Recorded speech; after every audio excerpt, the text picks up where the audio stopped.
같이 보겠습니다. 7장까지 나왔던 고린도 후서의 소위 원론적인 이야기를 지나서 이제 실제의 이야기, 고린도 후서를 쓰게 된 실제의 이야기를 쓰고 있습니다. 그 실제 이야기가 뭐냐 하면 헌금에 관한 이야기입니다. 이제 설교 듣다 보면 또 이제 헌금해라라는 이야기가 어쩔 수 없이 나오겠구나. 저기 써 있지요, 헌금에 관하여라고요. 신학생 때 무슨 질문하다가 교수님에게 그런 질문을 했습니다. 11조 꼭 해야 됩니까? 구약에는 있는데 신약에는 11조 이야기가 없는데 11조 꼭 해야 됩니까? 교회에서도 이렇게 교인들 살피다 보면 흔히 나오는 이야기예요. 11조 교인이에요, 아니에요? 라는 이야기를 합니다.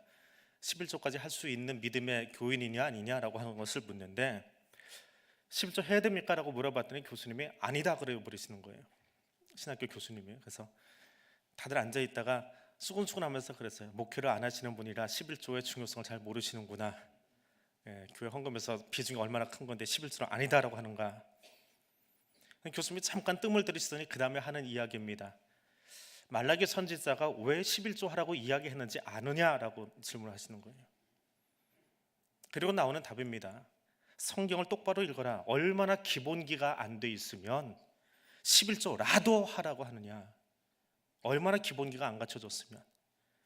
기본도 안 된 이스라엘 백성들에게 최소한 11조라도 하라고 하는 말이지 최선의 것이 11조라는 게 아니에요. 근데 우리는 거꾸로 하는 거지요. 그 교인이 11조 교인이냐 아니냐. 그래서 11조를 하면 잘 여물은 교인인 줄 아는데 그게 아니고 기본기도 안 갖춰져서 다른 거 안 해도 되니까 그냥 11조만 하고 그만둬라 하는 말이 사실 말라기의 분위기라는 거예요. 그거라도 하면 하나님이 복 주실 테니까, 하늘 창고에다 복 주실 테니까.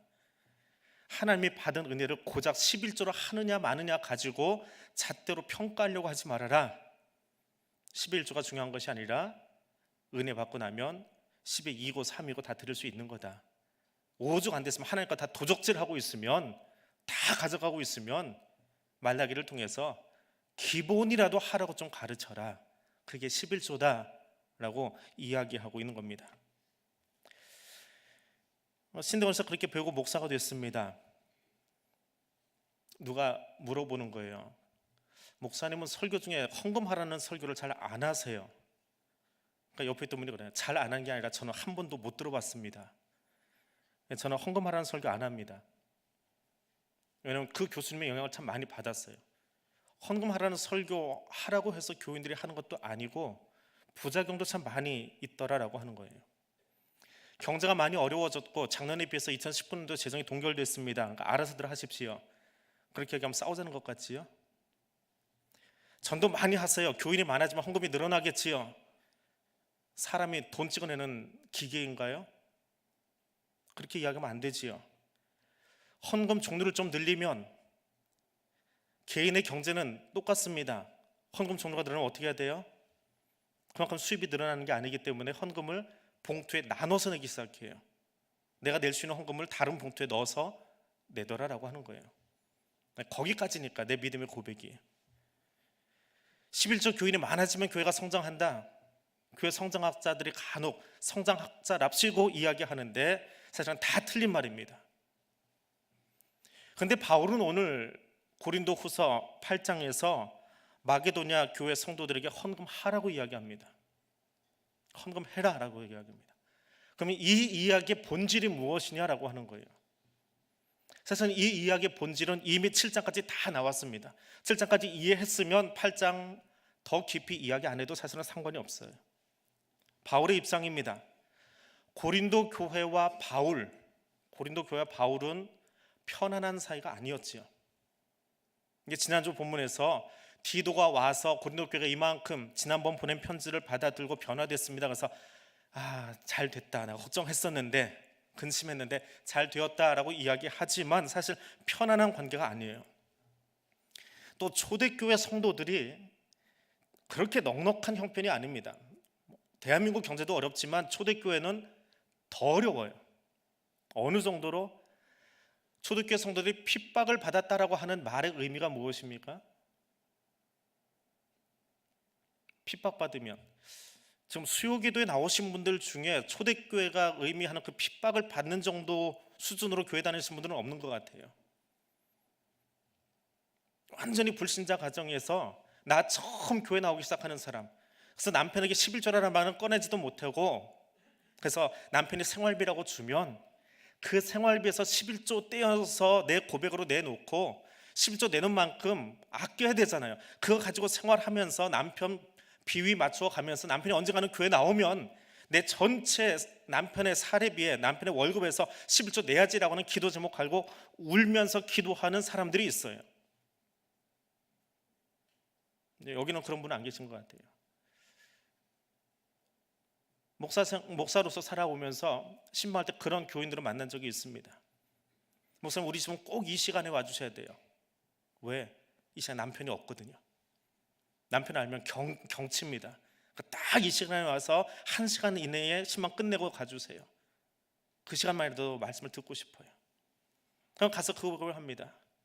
남편이 내게 준 생활비라고 준 돈, 이거 떼고 저거 떼고 차 떼고 포 떼고 공과금 떼고 다 떼고 생활비 한 4, 50만 원 되는 돈에 11조를 내고요.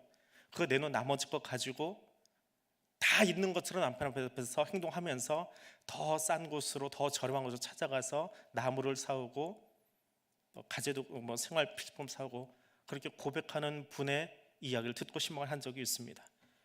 초대교회는 핍박을 받는다라고 하는 이야기는 거기서 한 걸음 더 나가요. 핍박을 받으면 어떻게 됩니까? 신분을 박탈당해요. 경제활동을 아예 하지 못하게 막아버립니다. 그게 핍박당한다라고 하는 거예요.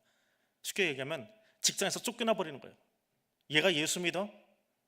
아직 기독교가 공인되지 않은 사회에서 예수 믿어? 그럼 직장에서 내보내. 공무원 생활하다가 갑자기 쫓겨나버립니다.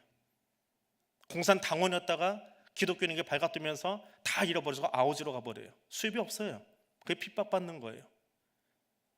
마게도냐의 성도들, 로마 문화 속에 살면서 로마의 신들을 섬기고 있다가 황제를 숭배하고 있다가 예수 믿는 것 때문에 핍박당합니다. 그럼 다 잃어버린 거예요. 근데 그들에게 바울이 뭐 하라고 그래요? 헌금하라고 그래요. 관계가 조금 풀어진 듯 하더니 곧장 나오는 이야기가 헌금하랍니다. 그러면 이 편지를 받아든 마게도냐 성도들의 입장에서 8장은 어떻게 다가올까요?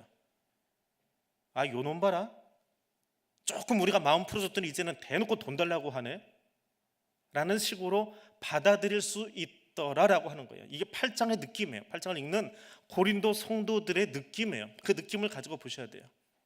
그래서 바울이 헌금이 대체 뭐냐라고 하는 것을 설명해 주는 거예요. 왜 지금 내가 이 이야기를 하고 있느냐, 너희하고 관계가 막 풀어졌으니까 해볼쭉 해가지고 아이 잘됐다, 나 지금까지는 사례비 안 받고 활동하고 있었는데 이제는 내 사례비 내놔라, 그렇게 알아들으면 안 된다는 거예요. 혹은 너희 가라는 거 모르고 형편 모르고 무작정 헌금하세요 하고 소리 지는 거 아니라는 거예요. 왜 헌금하라고 하느냐? 고린도후서 8장 1절에서 7절까지 쭉 읽으면 헬라어로 돈이라고 하는 단어가 등장을 하지 않습니다. 헬라어로 돈을 의미하는 단어가 있어요. 등장하지 않아요. 헌금 연본은 있는데 그건 돈은 아니에요. 그건 다른 용어예요. 우리말로 풀으니까 이제 헌금이 되는 거고요. 돈 내놔라 하는 말 없습니다. 그런데 반복되는 단어가 하나 있어요. 교독하면서 읽어봤는데 1절에서 7절까지 자꾸 나오는 단어가 하나 있습니다. 1절에도 나와요. 형제들아, 하나님께서 마게도냐 교회들에게 주신 은혜를 우리가 너희에게 알리노니. 은혜라고 하는 단어예요. 헌금을 왜 하느냐? 은혜 때문에 하는 거예요. 이게 결론이에요. 은혜 때문에 하는 거예요. 그럼 은혜가 무엇이냐? 은혜는 하나님께서 마게도냐 교회, 마게도냐 반도예요. 마게도냐 반도 안에 고린도 도시예요. 마게도냐에 고린도 교회에 주신 것이 은혜예요. 우리가 통상 이해하나, 은혜 받았습니다라고 하죠. 은혜를 주셨어요. 그리고 하나님께서 고린도 교회에게 너희가 받은 그 은혜를 나누라 하신 거예요. 은혜는 나누어 주는 거예요. 은혜는 내가 받기만 하는 것이 아니라 은혜는 받았으면 나누어 주는 거예요. 그 은혜가 무엇이냐? 하나님 뜻에 따라서 고린도 교회가 행동해야 되는 거예요. 삶이에요. 은혜는 받기만 하는 것이 아니고 내가 살아가는 삶의 양태예요. 삶의 모습이에요. 삶의 모양이에요. 어떻게 살아가느냐? 은혜 받은 사람이 살아가는 삶의 모양과 은혜와 상관없이 살아가는 사람의 모양이 다르다라고 하는 거예요. 그 은혜는 그 사람이 살아가는 모양을 보면 저 사람이 은혜 받았는지 은혜와 상관없이 사는지가 보이더라라고 하는 거예요. 그게 은혜라고 하는 거예요. 그 은혜는 받으면 찔끔 받지 않아요. 하나님은 은혜를 주실 때 혀끝에다 톡 쳐주고는 너 은혜 받았지라고 말하지 않아요. 풍성하게 받아요. 마음이 넉넉해지게 받아요. 그게 은혜예요. 감질나게 주셔놓고 너 은혜 받았지라고 약 올리지 않으신다는 거예요. 은혜는 하나님 뜻을 풍성하게 만들어주는 거예요. 그러니까 고린도 교회가 예루살렘 교회를 향해서 헌금을 합니다. 구제 헌금을 하고 있어요. 예루살렘 교회에 기근이 많이 들어서 고린도 교회뿐 아니라 마게도니아에 있는 교회들에게, 지금의 그 그리스 쪽에 있는 교회들에게 헌금을 하라고 요청을 했습니다. 그럼 이 헌금의 모습은 무엇이냐? 예수 믿는 낯선 비할례자들, 이방인들, 그들이 예루살렘 교회와 예수 그리스도 복음 안에서 한 가족이다라고 하는 것을 드러내는 거예요. 우리는 이방인이고 당신들은 유대인이지만 예수 안에서 우리가 하나 되었습니다. 그래서 당신들의 형편은 우리가 나몰라라 할 수 없습니다. 그 마음 때문에 우리가 이렇게 행동하고 이렇게 살아갑니다라고 하는 것을 보여주는 것, 그렇게 살아가는 것, 그것이 헌금한다라고 하는 행위로 나타나는 거예요. 그런데 방금 앞에서도 설명한 것처럼 헌금은 누가 했습니까? 지금 이 편지가 누구에게 쓰여졌어요? 고린도 교회 성도들. 그 사람들은 할례 받은 사람이에요? 할례 받지 않은 사람들이에요? 쉬운 거 질문하는데 왜 대답을 안 하십니까? 할례 받았어요? 할례 안 받았어요? 할례 안 받았어요. 그래도 다 말하면 포기해야죠. 할례 안 받았어요. 이방인이에요? 유대인이에요? 이방인이에요. 유대인의 입장에서 할례 받지 않은 사람들이라고 표현 안 해요. 할례 받지 않은 것들이 잡은 그 부정한 돈을 헌금이랍시고 모아서 우리에게 갖다 줘요. 그거 받아요?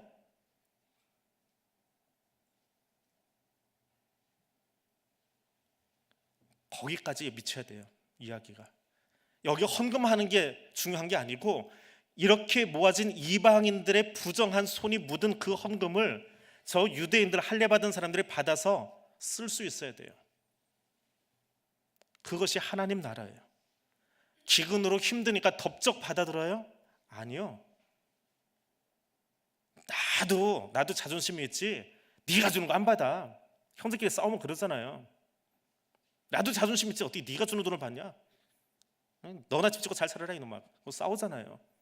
유대인의 입장에서 이방인 교회가 들여놓는 헌금이 그렇게 받아들여진다는 거예요. 할례도 안 받은 것들이 헌금해가지고 우리한테 줘? 그걸 우리가 왜 받아?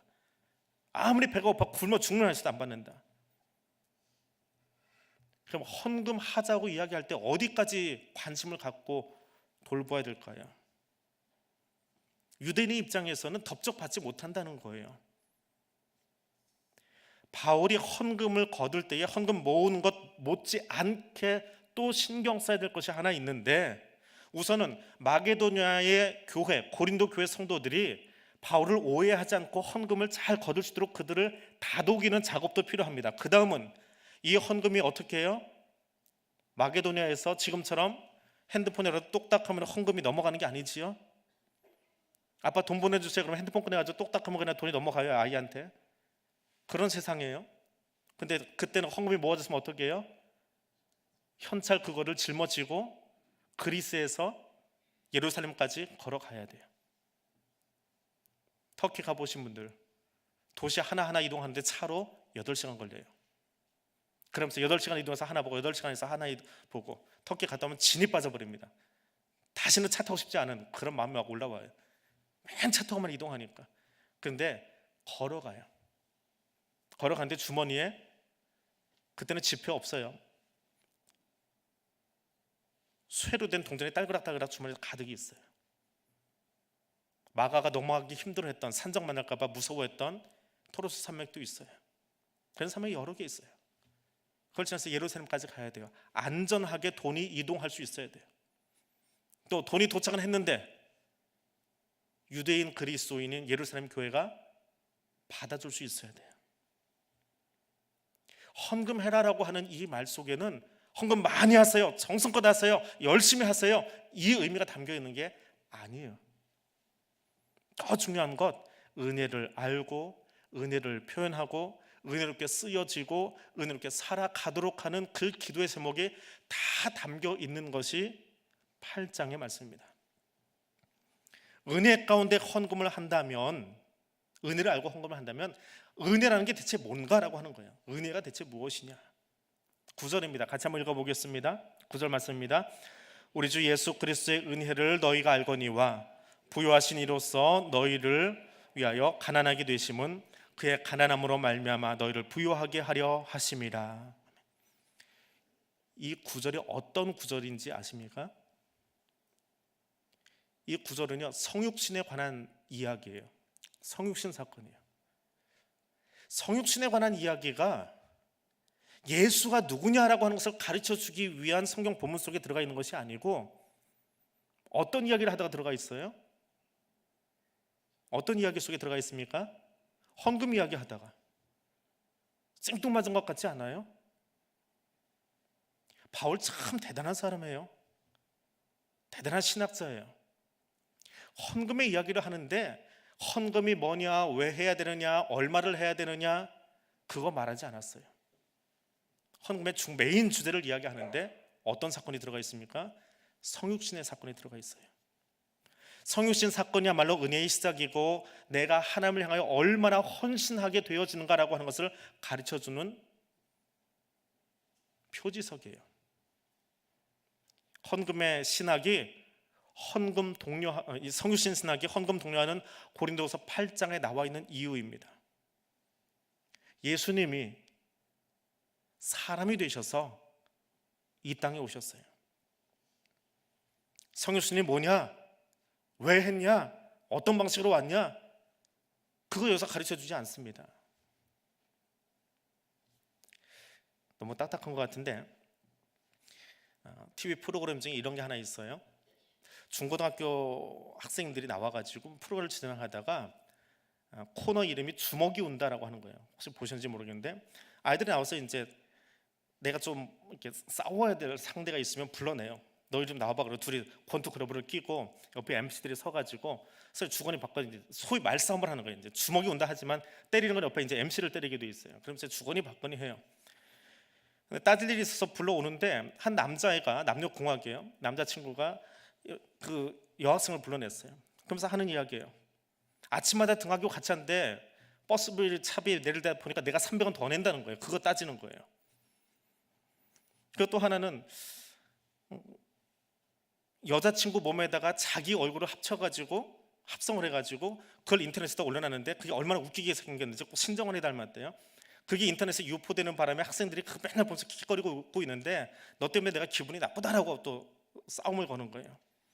또 다른 여자친구 만나러 나갔다가 서로 오해산 일 때문에 싸움을 하는 거예요. 근데 그때마다 그 마주 서 있는 여학생이 그게 뭔데라고 따지는 장면이 있어요. 그 조금 편집을 해봤습니다. 잠깐 보세요. 야, 이승희, 너 딱 걸렸어. 딱 걸리기 뭐가 딱 걸려? 너 아침마다 학교 같이 오고 집에 같이 가지. 넌 1,000원 내고 땡이고 나는 500원에다가 버스비 양사람 거 800원 하면은 1,300원이야. 300원이나 더 내고 있는 거예요. 야, 너 남자가 쪼잔하게 300원 그게 이렇게 불러낸 거냐? 쪼잔하게? 쪼잔하게? 야, 잘 생각해보란 말이야. 300원씩 한 달이면 10,000원이야. 그렇지.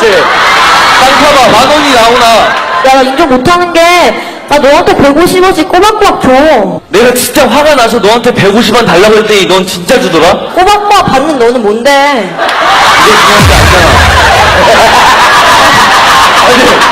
그게 중요해서 이 사진 다 퍼갔어. 그래갖고 애들이 나 지나갈 때마다 하도 킥킥대서 내가 얼굴을 들 수가 없다. 그럼 얼굴 두고 다니지 마. 그게 중요한 게 아니잖아. 그게 중요한 게 아니잖아. 뒤가 잘렸네요. 영상이 끊어졌나요?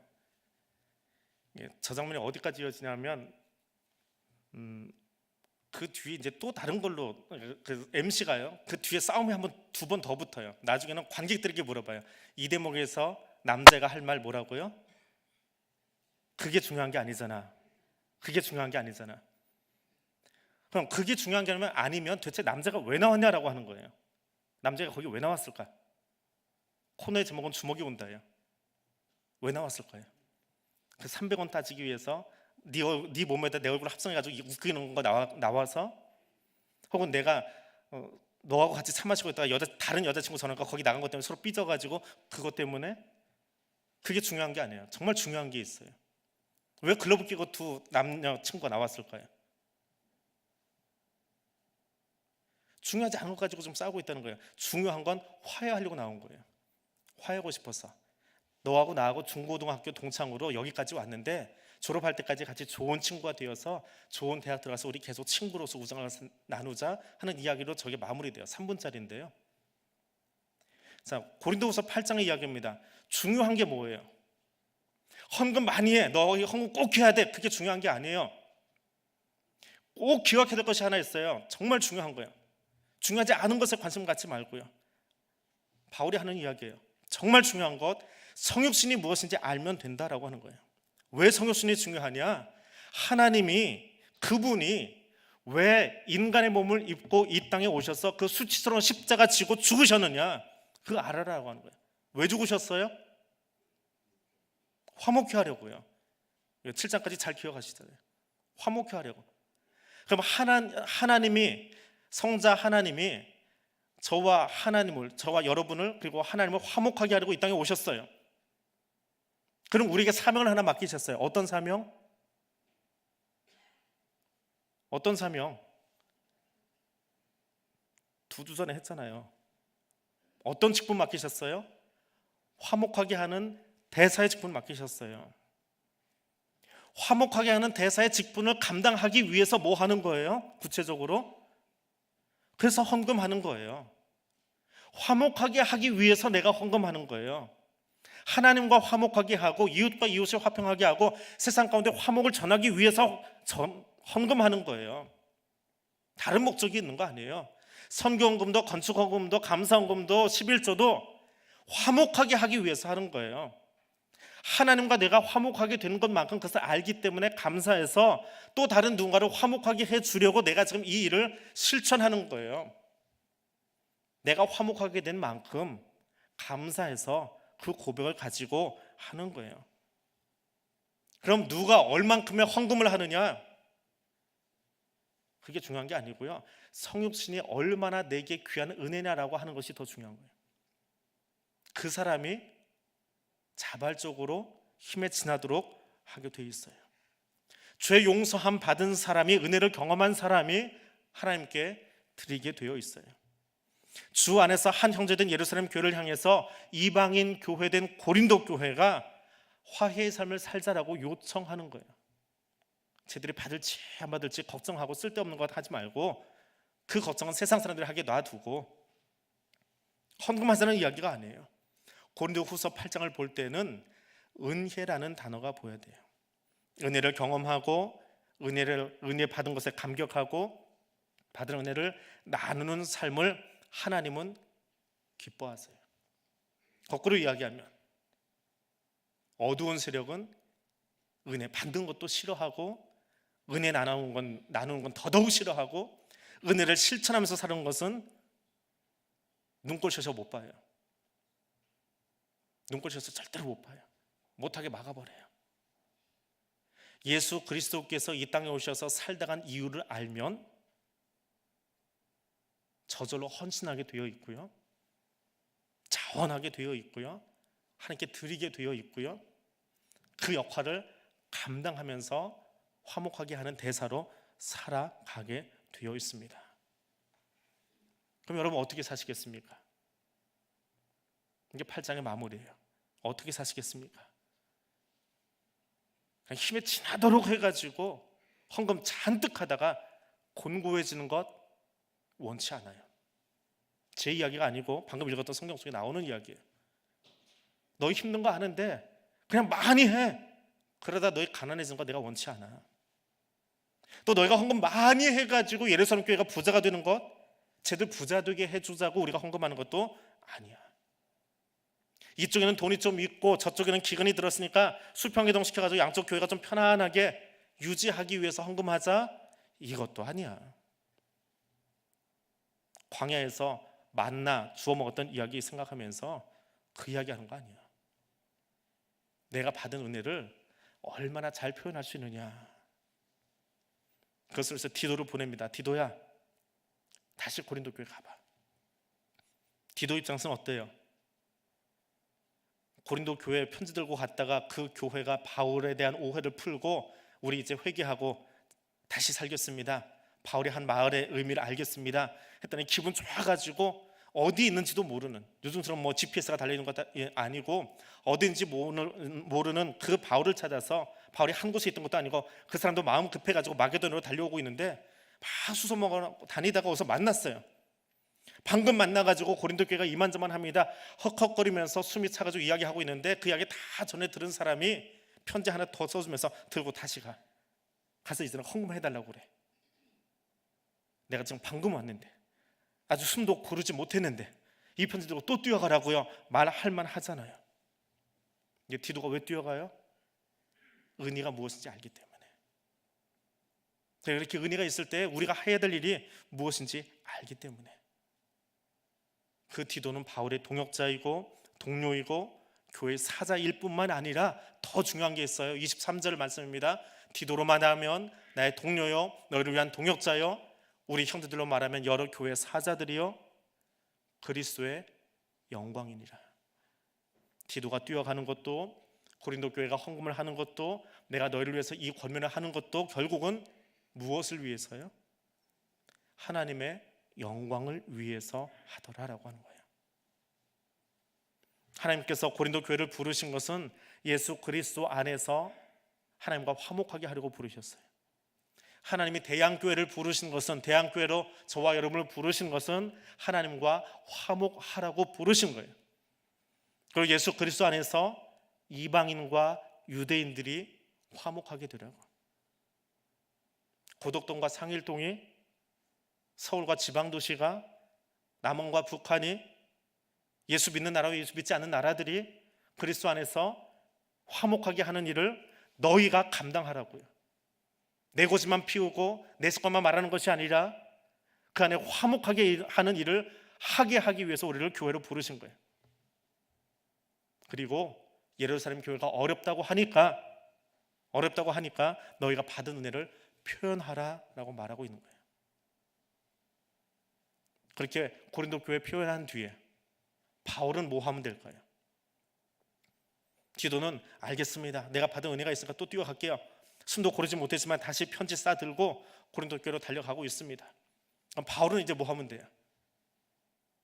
고린도 교회가 나하고 마음 풀어줬으니까 헌금 많이 하겠지, 얼마나 될까? 이번에 들어온 헌금 대체 얼마 될까? 그거 계산하고 있으면 될까요?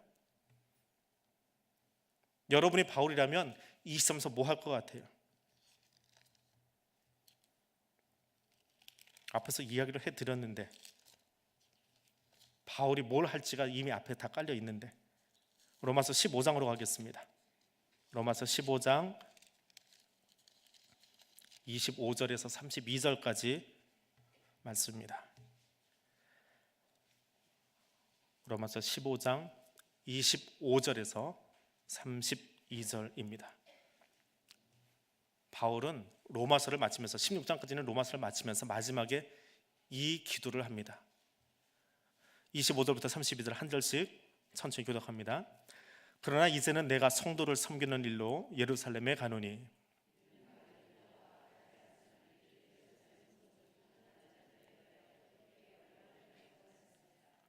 저희가 기뻐서 연보하였거니와 또한 저희는 그들에게 빚진 자니 만일 이방인들이 그들의 영적인 것을 나눠 가졌으면 육적인 것으로 그들을 섬기는 것이 마땅하니라.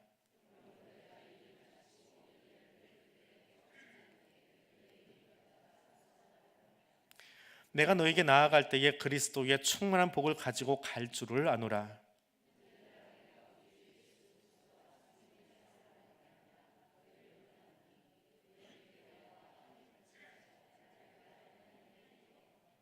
이걸 기도 같이 해달라는 거예요. 31절 같이 읽습니다. 나로 유대에서 순종하지 아니하는 자들로부터 건짐을 받게 하고 또 예루살렘에 대하여 내가 섬기는 일을 성도들이 받을 만하게 하고 30절 제가 읽습니다. 나로 하나님의 뜻을 따라 기쁨으로 너에게 나아가 너희와 함께 편히 쉬게 하라. 같이 읽습니다. 평강의 하나님께서 너희 모든 사람과 함께 계실지어다. 바울의 마지막 소원, 바울의 마지막 기도예요. 로마서는 바울의 생에 있어서 마지막 편지예요. 이 편지에서 하는 이야기입니다. 그리스도께서 우리의 화목제물 되신 것을 믿는다면 나도 화목하게 하는 자로서 결단하면서 살아가야 하고, 이를 위해서 마게도냐 교회는 유대인 교회를 통해서 그 복음이 들어왔으니까, 영적인 것을 받았으니까 육체적인 것 나눠줘야지요. 헌금을 하고, 예루살렘 교회는 그렇게 이방인들이 모아온 것이지만, 이방인들의 손때가 묻은 돈이지만 어떻게 해요? 흔쾌히 받을 줄 아는 화목의 은혜를 그들이 갖도록 내가 기도한다라고 하는 거예요. 그래서 이 일이 이루어지면 예루살렘 교회는 그곳에 복음을 전한 모교회였고, 선교지의 교회는 모교회가 어렵다고 하니까 헌금을 보내줬는데 콧물 묻은 돈 우리가 뭘 받아 하지 않고 그것도 감사함으로 받으면서 우리가 좋아서 한 형제입니다라고 서로를 안아줄 수 있는 모습을 본다면, 이것이 하나님이 정말 원하시는 모습이구나, 이것이 하나님 뜻이 실천의 모습이구나 라고 여기면서 너희나 나나 편안히 쉴 수 있을 것 같다. 이것이 바울의 마지막 기도예요. 헌금이 강조되고 있는 겁니까? 교회가 강조되고 있는 겁니까? 헌금이 강조되고 헌금을 가르치고 있는 거예요? 하나님 나라를 가르치고 있는 거예요? 교회가 무엇인지, 하나님 나라가 무엇인지 아는 사람은, 하나님이 우리 가운데 오신 이유가 무엇인지 알고 고백하는 사람은 고백의 분량만큼 하나님께 헌신하게 되어 있어요. 그것은 비단 물질이 아니에요. 그것은 기본인 11조가 아니에요. 내 삶 자체를 드리게 되어 있어요. 내 시간을 드리게 되어 있고요, 내게 주신 물질의 주인이 하나님인 것을 알기 때문에 내가 주인 되어서 11조 세금 띄어서 드리는 것이 아니라 이것이 전부 하나님 것이 말고 하나님 뜻 안에서 사용하려고 애쓰는 거예요. 10분의 1은 하나님 거니까 하나님이 거룩하게 쓰시고 10분의 9는 내 거니까 내 유익을 위해서 쓰는 것이 아니라 10분의 9마저도 하나님의 뜻을 위해서, 하나님 나라를 위해서 사용할 줄 아는 삶의 자세로 바뀌게 되더라라고 하는 거예요. 교회에 얼마를 들어오느냐라고 하는 것이 중요한 것이 아니라 나의 삶의 진정한 주인이 누구냐라고 하는 거예요. 나를 위해서 이 땅에 오셔서 화목제물 되시고 수치스러운 십자가에 죽으시고 부활하신 그 주님이 내 삶의 주인이에요. 그걸 인정하는 만큼 나는 고백으로 드리게 되어 있는 거예요. 그게 헌금이고 그게 예물이고 헌신이에요. 교회 평안이 무엇이냐? 어떤 교회가 평안하냐? 하나님의 은혜를 알고, 하나님의 은혜를 누릴 줄 알고, 하나님의 은혜를 나눌 줄 알고, 바로 그곳에 하나님 나라가 세워지는 거예요. 고린도서 8장은 헌금 많이 하세요라는 이야기 없습니다. 예수 그리스도의 죽으심과 부활이 무엇인지 알아라라고 하는 거예요. 그리고 그 이야기는 뚝 떨어진 이야기가 아니라 저 앞서부터 계속 되어온 이야기예요. 주님이 왜 오셨습니까? 그럼 여러분은 어떤 직분을 가지고 사는 겁니까? 그 직분을 어떻게 실천하시겠습니까? 그럼 우리 이렇게 사십시다. 이게 교회입니다. 교회는 그 사명 감당하는 겁니다. 그러면 세상에서 기독교 소리 안 들어요. 왜요? 교회가 왜 그 비참한 소리를 들어야 합니까? 성경에서는 하나님의 사랑을 알지 못하고 제 뱃속 불리기 바빠서 교회가 타락해서 그런 거예요. 그건 우리가 회개해야 될 이야기예요. 그 소리 들으면서 찡그릴 이야기가 아니고요, 그건 우리가 회개해야 될 이야기예요. 교회가 교회답지 못해서 하나님이 세상 사람을 통해서 교회를 깨우치려고 하신다면 그 은혜를 다시 한번 생각해야 돼요. 엎드려서 기도해야 돼요. 우리가 잘못 살아서, 우리가 그리스도인답게 살지 못해서, 우리가 화목하게 하는 직분 감당하지 못해서 세상으로부터 손가락질 받고 있다면 다시 살아야 돼요. 나를 껴서 다시 엎드려야 돼요. 화목하게 하는 자리에 내가 뛰어나가겠습니다.